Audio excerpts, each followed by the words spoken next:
This is BBC One Northern Ireland. There now follows a ministerial broadcast from the Prime Minister. Good evening.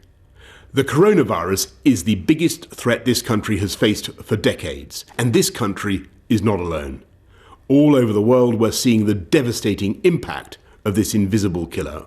And so tonight I want to update you on the latest steps we're taking to fight the disease and what you can do to help.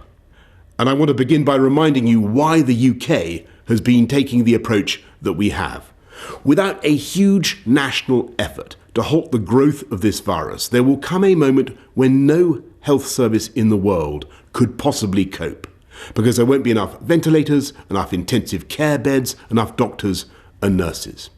And as we've seen elsewhere in other countries that also have fantastic healthcare systems, that is the moment of real danger. To put it simply, if too many people become seriously unwell at one time, the NHS will be unable to handle it, meaning more people are likely to die, not just from coronavirus, but from other illnesses as well. So it's vital to slow the spread of the disease, because that is the way we reduce the number of people needing hospital treatment at any one time, so we can protect the NHS's ability to cope and save more lives. And that's why we've been asking people to stay at home during this pandemic. And though huge numbers are complying, and I thank you all, the time has now come for us all to do more. From this evening, I must give the British people a very simple instruction. You must stay at home. Because the critical thing we must do to stop the disease spreading between households. That is why people will only be allowed to leave their home for the following very limited purposes. Shopping for basic necessities as infrequently as possible. One form of exercise a day, for example, a run, walk or cycle, alone or with members of your household. Any medical need to provide care or to help a vulnerable person, and travelling to and from work, but only where this is absolutely necessary and cannot be done from home. That's all. These are the only reasons you should leave your home. You should not be meeting friends. If your friends ask you to meet, you should say no.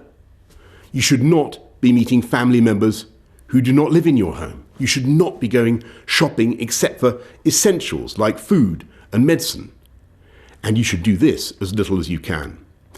And use food delivery services where you can. If you don't follow the rules, the police will have the powers to enforce them, including through fines and dispersing gatherings. To ensure compliance with the government's instruction to stay at home, we will immediately close all shops selling non-essential goods, including clothing and electronic stores, and other premises, including libraries, playgrounds and outdoor gyms and places of worship. We'll stop all gatherings of more than 2 people in public, excluding people you live with. And we'll stop all social events, including weddings, baptisms and other ceremonies, but excluding funerals. Parks will remain open for exercise, but gatherings will be dispersed. No Prime Minister wants to enact measures like this. I know the damage that this disruption is doing and will do to people's lives, to their businesses and to their jobs. And that's why we've produced a huge and unprecedented programme of support both for workers and for business. And I can assure you that we will keep these restrictions under constant review. We will look again in 3 weeks and relax them if the evidence shows we are able to. But at present, there are just no easy options. The way ahead is hard, and it is still true that many lives will, sadly, be lost. And yet it is also true that there is a clear way through.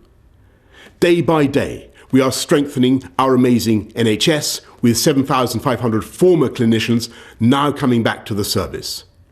With the time you buy, By simply staying at home, we are increasing our stocks of equipment. We are accelerating our search for treatments. We're pioneering work on a vaccine.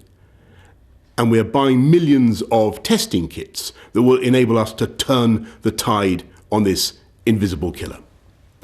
I want to thank everyone who is working flat out to beat the virus.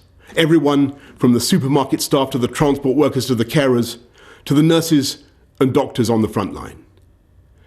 But in this fight, we can be in no doubt that each and every one of us is directly enlisted. Each and every one of us is now obliged to join together to halt the spread of this disease, to protect our NHS and to save many, many thousands of lives. And I know that as they have in the past, so many times, the people of this country will rise to that challenge and we will come through it stronger than ever. We will beat the coronavirus and we will beat it together. And therefore, I urge you at this moment of national emergency to stay at home, protect our innocence. Thank you.